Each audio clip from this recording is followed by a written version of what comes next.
Ok, entonces dejamos a Gaby para que a Gaby tiene los anuncios, los dejamos por aquí y después de Gaby seguimos con un montón de sorpresas. Muchas gracias y hasta luego a todos, nos estamos viendo. Mau, muchísimas gracias. Gracias, Mao. Chao, Bienvenido. Chao. saludos, besotes a todo el mundo. Gracias, Mao. Ahora sí, ¿me escuchan? Sí. Bienvenidos y bienvenidas a un domingo más de Interludio Online. De verdad que estamos súper agradecidos y súper honrados y honradas de que ustedes nos hayan permitido entrar a sus hogares cada domingo. Ha sido muy importante para nosotros, de verdad que Interludio es una familia, es un hogar y agradecemos de todo corazón que hayan tenido la persistencia de seguirnos por redes sociales, por Facebook, por YouTube, que la gente que está en el chat de WhatsApp esté conectada siempre, que hayamos estado al tanto de nuestra iglesia, de nuestra casa. Así que bienvenidos, esperemos que disfruten muchísimo de la transmisión de hoy. Quiero recordarles que en Inter tenemos 3 valores que siempre nos han caracterizado, que nos destacan y que seguirán presentes, estemos aquí en online o estemos en el auditorio, y esos valores son: no admitimos personas perfectas. En lo esencial estamos de acuerdo, en lo no esencial tenemos libertad, y recuerden que somos naturalmente sobrenaturales. También contarles que a pesar de que este ha sido un tiempo difícil, agradecemos mucho la fidelidad de las personas que han colaborado económicamente con Inter. Sin embargo, recordarles que debemos seguir colaborando, que Inter tiene pues sus gastos fijos cada fin de semana y les agradecemos muchísimo cualquier colaboración. Les dejamos por su participación y vamos a hacer una oración muy pequeñita. A pesar de este tiempo a pesar de que estamos en medio de una crisis mundial, ha estado con nosotros, ha sido fiel contigo. Estás en la barca, Jesús, gracias. Por favor, bendice nuestros hogares, bendice nuestras finanzas, bendice nuestra economía y la de Inter también. Ayúdanos a seguir adelante, por más difícil que sea la situación. No nos dejas solos, Señor. Gracias.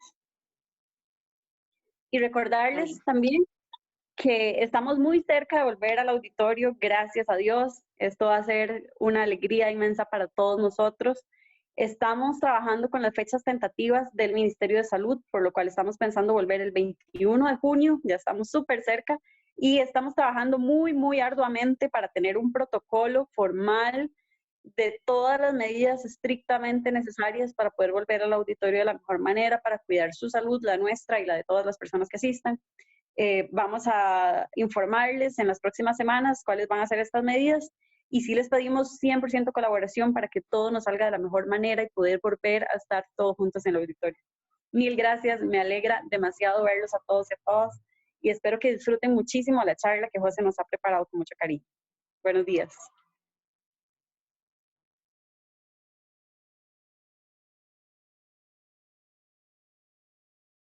Hola, hola. ¿Sí? ¿Me escuchan? Aquí estoy. Estoy un poco nervioso de dar una charla en vivo, pero por Zoom. Desde hace casi 60 días que no hago una charla en vivo, entonces la práctica ya empieza a perderse. Pero estoy muy contento de ver 50 y pico de personas conectadas, y esperaría que a partir de ahora empiecen a ingresar algunas otras personas. Estamos realmente contentos de que este es el inicio del regreso al auditorio, aunque va a hacer cosas muy diferentes y va a ser un regreso paulatino y dependiendo de muchas otras circunstancias que no podemos controlar, pero este es el inicio del regreso. Y hoy yo quiero tener una charla en los próximos 30 minutos con ustedes, si me quieren acompañar, dedicada a pensar en cómo crear esperanza, cómo nosotros podemos crear esperanza en nosotros, definiendo nuestra identidad. Nuestra identidad. Vean, hay algo que pasa muchísimo, y una de las cosas que más nos molesta como cristianos, como creyentes, es que nos echen a todos en en un solo saco, con los creyentes fundamentalistas, con los que solo piden plata. Ayer o antier vi a Tavo publicando algo en Facebook sobre una cadena de ¿cómo se llama?, de recolección de plata, una cadena de enlace, y nos molesta muchísimo que nos metan en el mismo saco, y estamos molestos también que nos metan en el mismo saco de iglesias o de creyentes que en este momento pues hacen las cosas diferentes, jugando de dioses. Pero pasa lo mismo, por ejemplo, con los musulmanes. Los medios de comunicación hablan de los musulmanes y probablemente usted y yo hemos pasado por momentos en que creemos que los musulmanes, la mayoría son terroristas, o los judíos. Yo no sé si ustedes vieron esta serie que se llama Unorthodox, que está en Netflix, que se trata de esta muchacha judía que es parte de una comunidad ultra ortodoxa judía, y bueno, muchos judíos están protestando ahora.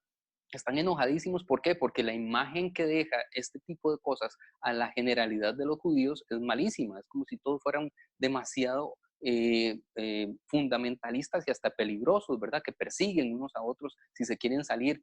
Una secta, ¿verdad? Pero en general no todos los judíos son así, ni todos los musulmanes son así, ni todos los cristianos son así. Vean, interesantemente en Costa Rica hay unas 7,000 iglesias inscritas. Unas 7,000 iglesias. Y tengo que decir que de esas 7,000, la grandísima mayoría están acatando las recomendaciones y las órdenes del Ministerio de Salud, de no reunirse y de no hacer aglomeraciones, etc. Sí, la mayoría lo hicieron tarde. Honestamente, nosotros fuimos de las primeras iglesias que tomamos la decisión, aún sin ninguna orden sanitaria, pero la gran mayoría de esas 7,000 iglesias están ahora en sus casas.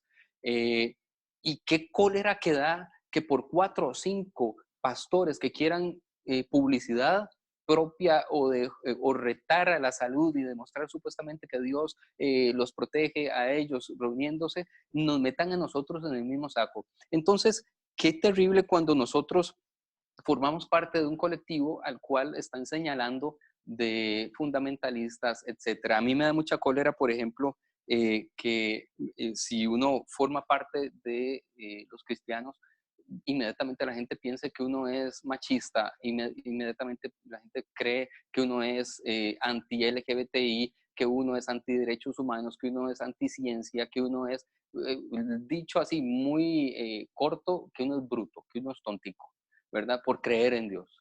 Y eso le estaba pasando a una iglesia a la cual el apóstol Pablo le escribe una carta. Estaban criticando a esa iglesia porque los criticaban por hacerse cristianos, los judíos los criticaban de haber sido traidores, de haber abandonado la fe, y les inventaban un montón de exageraciones, que eran promiscuos, que comían chiquitos, un montón de cosas que incluso hoy se puede escuchar. Y Pedro, el apóstol Pedro, escribió los siguientes textos. Voy a leerlos, van a aparecer aquí, pero sé que no todo el mundo puede leer, porque si son como yo, medio cegatones, no van a ver las letras de acá, pero yo lo leo. Son 10 versículos, así que síganme. Dice Pedro, 1 Pedro 2, 4 al 10, son 8 versículos. Ahora ustedes se acercan a Cristo, quien es la piedra viva principal del templo de Dios. La gente lo rechazó, pero Dios lo eligió para darle gran honra. Como dicen las Escrituras, pongo en Jerusalén una piedra principal elegida para gran honra, y todo el que confíe en él jamás será avergonzado. Así es. Ustedes, los que confían en él, reconocen la honra que Dios le ha dado, pero para aquellos que lo rechazan, la piedra que los constructores rechazaron ahora se ha convertido en la piedra principal. Además, él es la piedra que hace tropezar a muchos, la roca que los hace caer. Tropiezan porque no obedecen la palabra de Dios y por eso se enfrentan con el destino que les fue preparado. Pero ustedes no son así, porque son un pueblo elegido, son sacerdotes del Rey, una nación santa, posesión exclusiva de Dios. Por eso pueden mostrar a otros la bondad de Dios, pues Él los ha llamado a salir de la oscuridad y entrar en su luz maravillosa. Antes no tenían identidad como pueblo, ahora son pueblo de Dios. Antes no recibieron misericordia, ahora han recibido la misericordia de Dios. Hay unas imágenes en este texto que llaman mucho la atención. 9 veces, durante 9 veces, se habla de piedra o roca. Piedra o roca. Y vale decir que quien escribe esto se llamaba Simón, hijo de Jonás, y no se llamaba Pedro, pero Jesús lo rebautiza y le pone un apodo, Cefas, que significa piedra o roca. imagino, intuyo que Pedro, cuando Jesús le puso ese apodo, empezó a pensar mucho en piedritas, en piedras, en rocas. ¿Y qué tiene que ver eso conmigo? ¿Qué tiene que ver que yo soy una piedra? ¿Qué tiene que ver que yo soy una piedra? Y de eso quiero hablar, de su identidad. Cuando Jesús le cambia el nombre a Pedro, le está diciendo cuál es su verdadera identidad. Ahora su identidad es que es una piedra, es una roca dura, fuerte, y que forma parte de algo más grande de lo que vamos a hablar ahora más adelante. En esta carta, Pedro alienta a los cristianos a continuar creyendo con esperanza a pesar de todo lo malo que estaban diciendo de ellos. En todo en su entorno, la gente los señalaba. Si los reconocían en los mercados, la gente los perseguía, los apedreaba. Había mucha persecución por lo que habían hecho algunos, y no todos eran iguales. ¿Ok? Vamos a hablar de lo que la gente dice de Jesús. Y esto es lo que leemos en 1 Pedro 2, 7 al 8. 1 Pedro 2, 7 al 8 dice, así es, ustedes los que confían en Él reconocen la honra que Dios le ha dado. Pero ahora aquellos que lo rechazan, pero para aquellos que lo rechazan, la piedra que los constructores rechazaron ahora se ha convertido en la piedra principal. Ya que un montón de veces se habla de piedra aquí. Vamos a hablar mucho de piedra en lo que viene. Además, Él es la piedra que hace tropezar a muchos, la roca que los hace caer. Tropiezan porque no obedecen la palabra de Dios y por eso se enfrentan con el destino que les fue dado. Ok, estos versículos son muy importantes porque están describiendo a un Jesús que es causa de división. Cuando nosotros somos cristianos, cuando nosotros somos creyentes, no hay medios tintes, o somos cristianos o no somos cristianos, y Jesús se convierte en nuestra piedra preciosa, principal sobre la cual construimos nuestra vida. O sea, nosotros elegimos a Jesús para que sea esa piedra, esa roca sobre la cual nosotros construimos nuestra vida. Pero el texto nos dice que hay otras personas que esa piedra se convierte de tropiezo, se convierte en una piedra de tropiezo. Y de eso quiero hablar en los próximos 5 minutos antes de pasar a lo siguiente. Nosotros elegimos a Jesús como piedra de soporte, pero hay gente que recibe eso como piedra de tropiezo. Literalmente, Pedro dice que Jesús es una piedra escandalosa. La palabra en griego es escándalo, escándalo ahí. Dice que Jesús es una piedra de escándalo o de ofensa para mucha gente. Y realmente, si uno se pone a ver detalladamente, para algunos es eso, y ya lo voy a hablar, y para otros es el soporte. Depende de la identidad de nosotros. Depende de cuál es la identidad que nosotros hemos descubierto en nuestra vida. Mateo 10, 34 al 36 dice lo siguiente. No crean que vine a traer paz, dice Jesús, a la tierra. No crean que vine a traer paz a la tierra. No vine a traer paz, sino espada. He venido a poner a un hombre contra su padre, a una hija contra su madre y a una nuera contra su suegra. Y uno ahí lee eso y dice, Dios mío, o sea, Jesús vino aquí para dividir, ¿verdad? Y, y, y es demasiado interesante que en el fondo vino a reconciliar, pero en esa misión de reconciliar hay gente que no logra identificarse, tener una identidad con el reconciliador y lo entiende como una afrenta. Les voy a dar algunos ejemplos y creo que algunos ejemplos los podemos tener en nuestras propias familias. La gente se divide sobre el tema Jesús, si hay que creer, si hay que apoyar a la comunidad LGBTI o no. Jesús es el divisor. Y algunos lo leen, lo interpretan como alguien que va a reconciliar a todas las personas, algunos lo notan como más bien alguien que nos da órdenes de dividir a las personas, y ahí se convierte en piedra de tropiezo o de reconciliación, depende de nuestra identidad en él. El pueblo judío está escandalizado porque un hombre cualquiera de un pueblo muy pobre diga que él es el Mesías y es Dios. Y ahí hay escándalo. Los hindúes se escandalizan sobre Jesús porque él es el único que hay una única reencarnación en toda la vida y no una de millones de reencarnaciones en la vida. Los hindúes no pueden pensar correctamente en eso.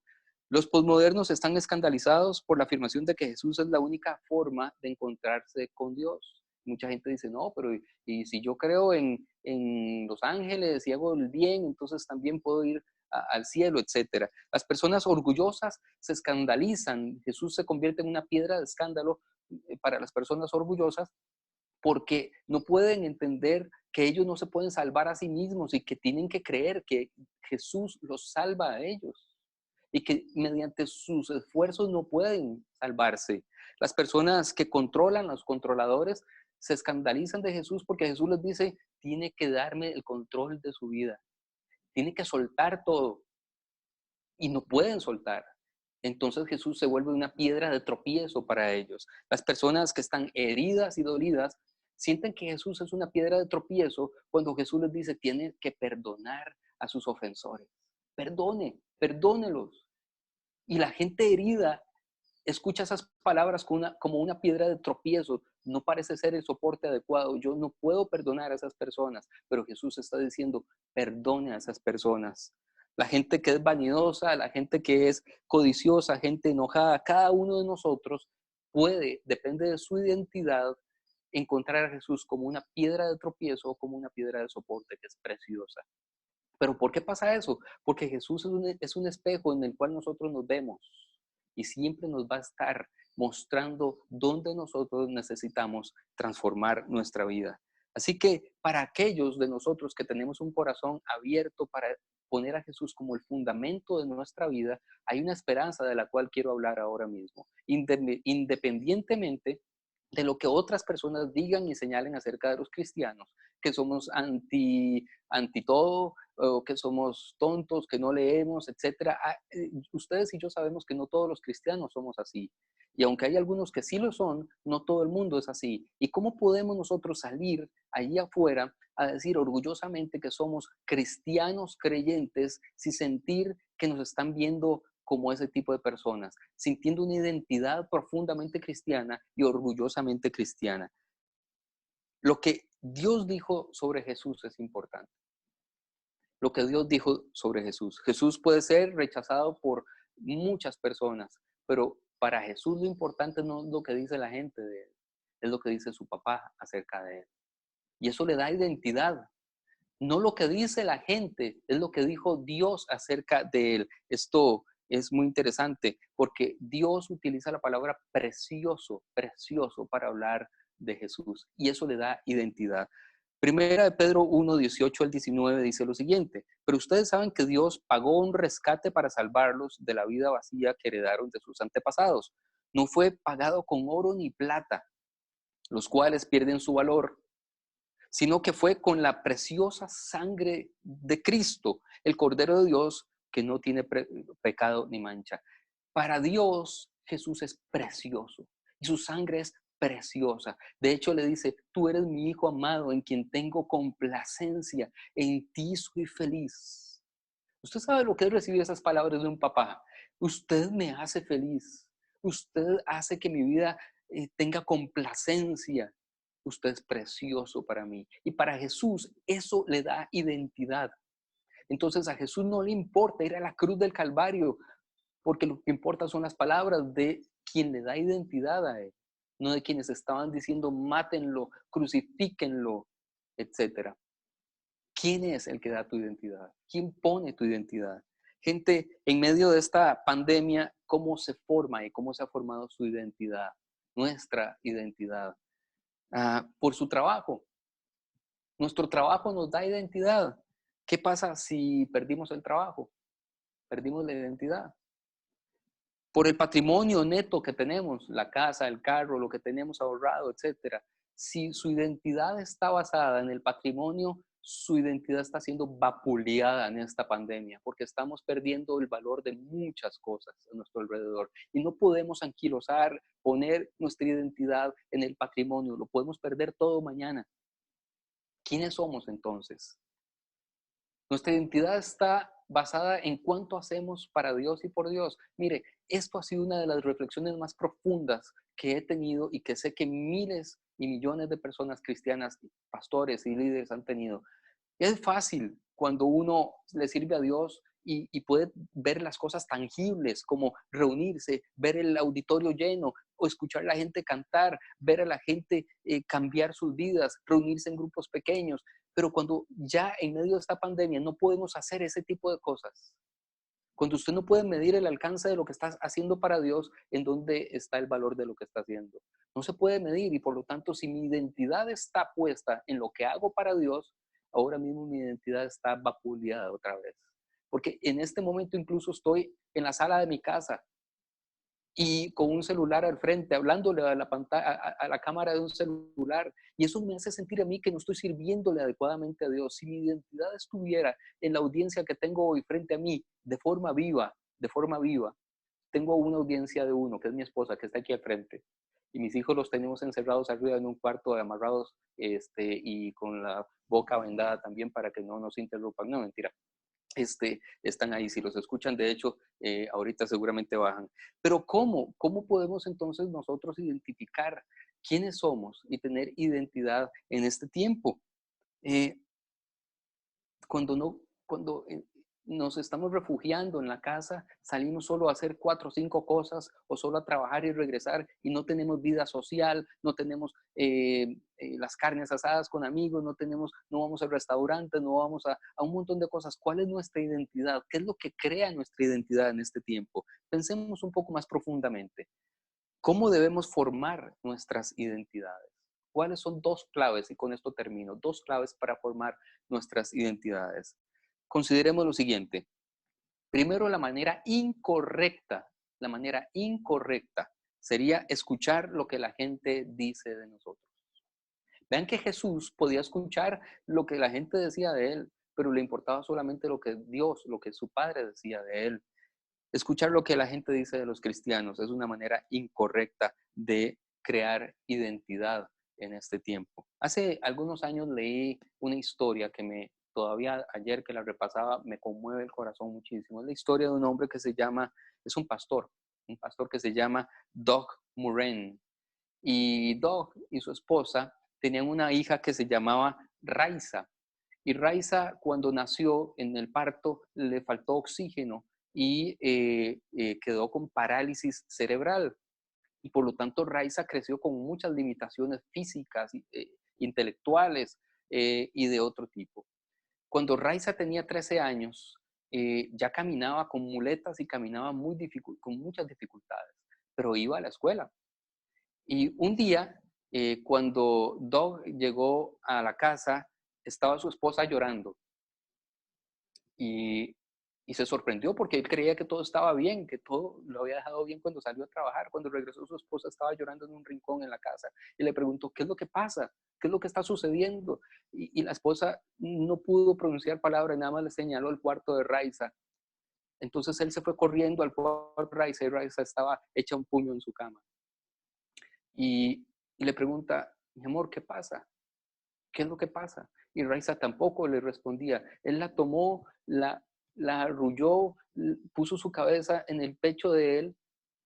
Y Raisa entonces le dijo, papá, hoy en la mañana en la escuela preguntaron qué queríamos ser de mayores. Y yo dije que quería ser bailarina.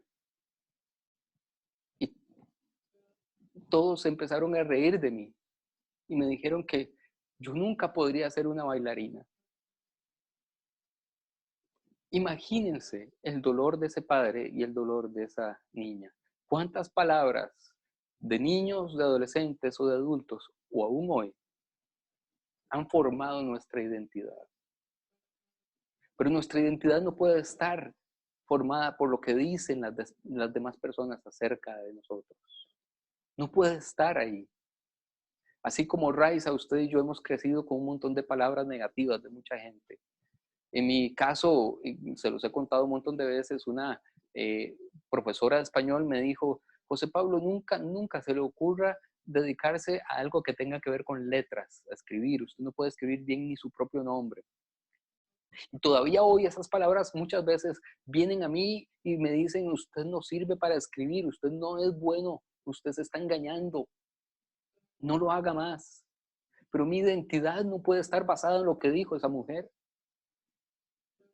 ¿Cuál es la identidad entonces? ¿Cómo podemos formar identidad en esperanza en este tiempo? Voy a cerrar hablando de lo que sí, la forma correcta de encontrar identidad. Es importante ver que todo lo que Pedro dice sobre la identidad cristiana en este texto tiene que ver con algo demasiado importante. Es colectiva, no es individual. Pablo y el Nuevo Testamento nos habla de una identidad colectiva, no individual. El mundo hoy nos dice, busque quién es usted ahí dentro de su corazón. Yo busco en mi corazón y encuentro muchas cosas que no quiero ser. Yo no soy usted. Busque muy dentro de usted y encontrará su verdadera identidad. De hecho, hay muchos test de personalidad y test de muchas cosas que usted puede hacer y va a encontrar habilidades y va a encontrar un montón de deficiencias y va a encontrar, pero esa no es su identidad. Pedro va mucho más profundo y nos dice, su identidad está en algo que no depende solo de usted, está en un colectivo más grande, en un colectivo más grande. El versículo 5 dice, ahora ustedes se acercan a Cristo, quien es la piedra viva principal del templo de Dios. La gente lo rechazó, pero Dios lo eligió para darle gran honra. En otras palabras, lo que este texto está diciéndole a Pedro es, usted es una piedra que compone un templo hecho de muchas otras piedras. No sé si me estoy explicando. Usted es una sola piedra, pero una sola piedra individual no sirve para nada. No sirve de nada. ¿Cómo se construye una iglesia, un templo? Con la unión de muchas piedras como usted, Pedro. Si se unen todas las piedras, hacen una muralla. Si se unen todas las piedras, hacen una casa. Si se unen todas las piedras, hacen un castillo. Si se unen todas las piedras, hacen un templo. La única manera en que usted sea fuerte y tenga una identidad fuerte es formando parte de algo más grande que usted, que se llama iglesia. Y ustedes hoy forman parte de una iglesia que se llama Interludio.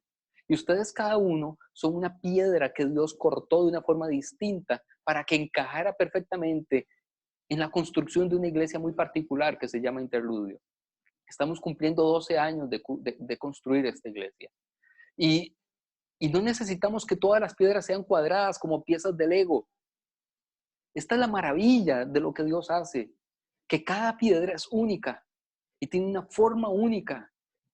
Y esta iglesia tiene un espacio específico donde usted calza, porque Dios así lo ha querido. Cuando usted calza en ese templo donde usted, su forma, tiene un hueco especial donde usted entra, usted forma parte de algo mucho más grande, algo enorme que se llama iglesia.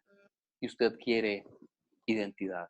Esto pasa en muchas escalas. Por ejemplo, cuando uno se gradúa de la universidad, por ejemplo, digamos de la UCR, la mayor parte de la gente que se gradúa de la UCR siempre anda diciendo, yo soy UCR, porque le da identidad formar parte de un colectivo más grande que es respetado. En su trabajo, muchísimas veces usted va a decir, yo trabajo porque eso le da cierta identidad. En los países que tienen ejército, la gente que forma parte del ejército, eso le da identidad. Pertenezco a los marines, pertenezco, ¿verdad?, al ejército, le da identidad. A nosotros nos da identidad pertenecer a la iglesia, y no a cualquier iglesia, a una iglesia como Interludio. Segunda cosa que nos da identidad a nosotros. Un segundo. Al ser parte de una comunidad más grande, nosotros estamos destinados a formar algo juntos, y esto es lo que sucede acá. Hay un libro que quiero que veamos la portada ahora mismo, porque la segunda cosa que nos hace tener identidad es construir algo juntos. No hay nada mejor que construir algo en conjunto para adquirir identidad de grupo, ustedes lo saben, ¿verdad? Entonces veamos este libro. Este libro se llama La casa que construimos juntos y es escrito por un rabino, no es cristiano, es un rabino que se llama Jonathan Sacks. Y Jonathan Sacks dice que él descubrió, bueno, no es un gran descubrimiento, pero es una buena observación, que todo el relato de la creación en Génesis está condensado en solo 34 versículos. A lo largo de 34 pequeños versículos se habla de cómo fue creado el mundo entero. Pero en Éxodo, cuando se habla de cómo se tiene que construir el templo, el tabernáculo, 2/3 partes de todo el libro está dedicado a cómo construir eso. Son muchos más versículos. Y él reflexiona, dice, ¿por qué el pueblo judío o hebreo en este caso necesitaba tantos versículos para poder construir un tabernáculo que es muy pequeño en comparación con todo el universo. A todo el universo le dedican solo 34 versículos. Al templo del tabernáculo, cientos y cientos de versículos. Y él responde esto, porque el pueblo hebreo todavía no tenía identidad. Y para que tuviera identidad tenía que construir algo en conjunto. Y tuvieron que tardar tiempo construyendo y construyendo y construyendo y construyendo para que finalmente tuvieran una identidad fuerte.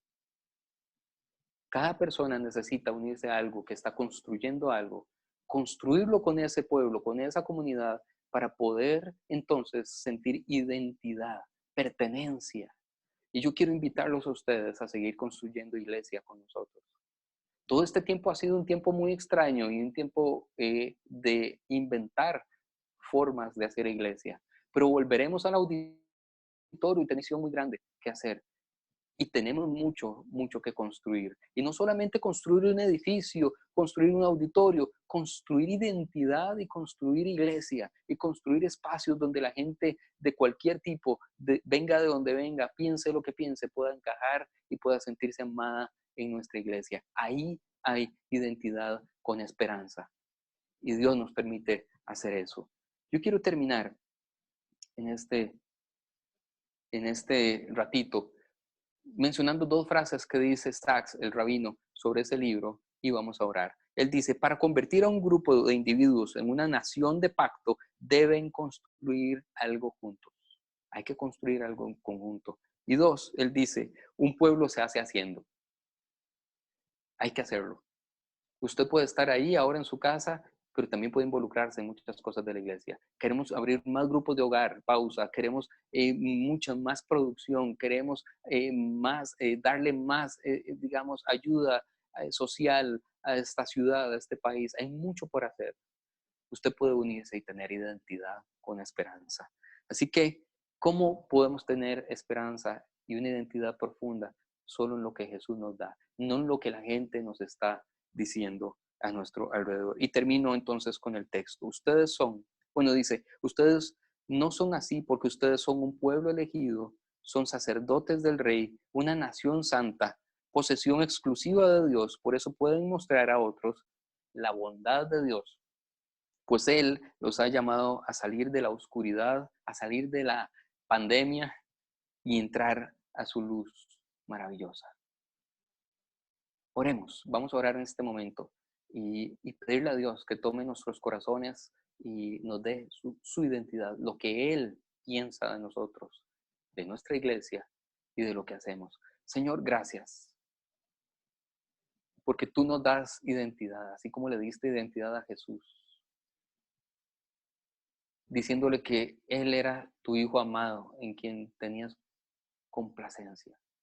Señor, dinos que somos tus hijos amados y que tenés complacencia en nosotros, que estás contento con nosotros. Ahí encontramos identidad, Padre. No en lo que digan los demás. No en esos pastores que empezaron a reunirse antes de tiempo y la gente ahora los está señalando. Y entonces dicen que los cristianos somos cabeza hueca. No, ahí no hay identidad.